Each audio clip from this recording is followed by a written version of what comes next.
আজ থেকে শুরু হয়েছে ট্রেনে ঈদযাত্রা। ঘরমুখো মানুষের সুবিধার্থে 10 জোড়া বিশেষ ট্রেন চালানোর সিদ্ধান্ত নিয়েছে বাংলাদেশ রেলওয়ে। ট্রেনে ঈদযাত্রার আরও খবর জানাতে কমলাপুর রেল স্টেশন থেকে যুক্ত হচ্ছেন আমাদের সহকর্মী সুলতানা স্বর্ণা। স্বর্ণা, প্রত্যেকটা ট্রেন 30 মিনিট থেকে 2 ঘন্টা পর্যন্ত দেরিতে যাচ্ছে, কেন এমন হচ্ছে? কর্তৃপক্ষ কি বলছে? প্রিয়া, আজ সকাল থেকে অর্থাৎ ঈদ যাত্রার কিন্তু আজ প্রথম দিন ট্রেনের ক্ষেত্রে, এবং সেক্ষেত্রে যদি যুক্ত করি সকাল থেকে আমরা লক্ষ্য করেছি এই যে 11 বিশাল সিঁদুর প্রভাতী রয়েছে কিশোরগঞ্জগামী, তারপর মহুয়া কমিউটার, কর্ণফুলী কমিউটার সবই কিন্তু দেরি করে ছেড়েছে। এবং তার পাশাপাশি যদি যুক্ত করি, এখন আপনারা দেখতে পাচ্ছেন প্ল্যাটফর্মে দেওয়ানগঞ্জের যে বাজারের ঈদ স্পেশাল কমিউটার ট্রেনটি রয়েছে সেটি কিন্তু প্ল্যাটফর্মে রয়েছে, এবং সেই ট্রেনটিও কিন্তু অনেকটা সময় দেরি করেছে। এবং যেহেতু সকাল 9:25 এটি ছেড়ে যাবার কথা, এখনও সেটি প্ল্যাটফর্মে অপেক্ষা করছে। আসলে কখন ছেড়ে যাবে তার সম্পর্কেও কিন্তু তেমন কিছু জানানো হয়নি। এবং তার পাশাপাশি আমরা যদি একটু এখানে যে যাত্রীরা রয়েছেন তাদের সাথে একটু কথা বলি। আপনার ট্রেন তো অনেক দেরি করে ছাড়ছে, ভোগান্তি কেমন হচ্ছে ছোট বাচ্চা নিয়ে যেহেতু যাচ্ছে?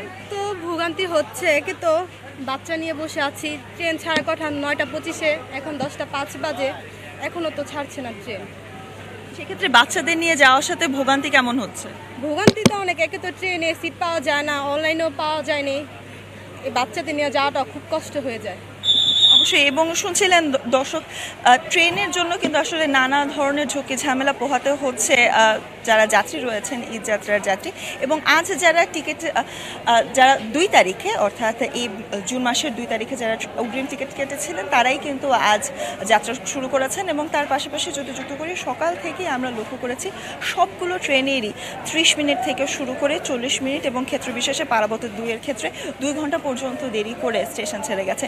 প্ল্যাটফর্মেও কিছু কিছু ট্রেন সময় মতো আসলেও 1 থেকে 1.5 ঘন্টা দেরি করে যেমন ছেড়ে গেছে, তার পাশাপাশি অনেকগুলো ট্রেন প্ল্যাটফর্মেও এসেছে দেরি করে।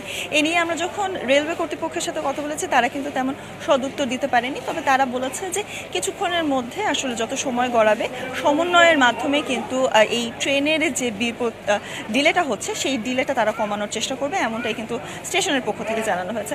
তবে স্টেশনে পর্যাপ্ত পরিমাণে আইন শৃঙ্খলা রক্ষাকারী বাহিনী রয়েছে, তাই নিরাপত্তা ব্যবস্থা নিয়ে কিন্তু আমরা তেমন কোনো ভোগান্তি দেখিনি। এবং তার পাশাপাশি যদি যুক্ত করি, এবার যেহেতু শতভাগ অনলাইনে টিকিট কাটা হয়েছে, তাই কিন্তু আমরা স্টেশনের বাইরেও কিন্তু আমরা দেখেছি টিটিরা অপেক্ষা করছেন, অর্থাৎ অনলাইনে যারা টিকিট কেটেছেন তাদের টিকিটটা দেখে তারা কাগজের টিকিটটা স্টেশনের বাহির থেকে দিয়ে দিয়েছেন। প্রিয়া, আসলে এই ছিল আমার কাছে কমলাপুর রেলওয়ে স্টেশন থেকে সবশেষ।